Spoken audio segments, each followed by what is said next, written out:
So when we talk about personalized medicine and the development from a regulatory perspective, what are the key features that one needs to consider from a regulatory perspective is something that is in the works with the FDA. There are attempts to develop draft guidelines, but at the end of the day, it's a case-by-case decision. And I must say the FDA is very receptive to bring forward this companion diagnostic concept because it makes a lot of sense. It is getting those patients that have the need the best opportunity, the most likely benefit of a drug, shortens development timelines, shortens the cost, unnecessary waste. And all of that is very logical and clear. The question really is how is it implemented and how is it implemented on a case-by-case basis? Here, we think the Celboraf example might not be the standard case because this was a very easy situation, least complicated as you might think about it from a development perspective, and therefore not necessarily the standard to be measured against in the future. Also, fortunate enough, there was technology in this particular case of Celboraf that already was developed by a pharmaceutical or a diagnostic company, that sense Roche Molecular System.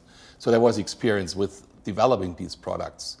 We will undoubtedly run into situations where new tests will have to be brought forward that have not yet been in the marketplace, where there is a higher risk and questions how they will perform, how critical they are in selecting patients to put them on drug or not. There's a gray area. And the other thing that we don't know yet at this point is the discrepancy potentially between what the regulators want and what the payers are willing to pay, and the types of tests they like to see done. There's one clear example where the payers today in colorectal cancer would not like to pay for EGF receptor inhibitor drugs in cases where there are known mutations of RAS, because studies have shown in those patients that drug will be wasted, would not be worthwhile. But it's not really regulated yet at this point. So there's really a lot of gray area that we're dealing with. I think the FDA is committed to get this right. They have invited for comments.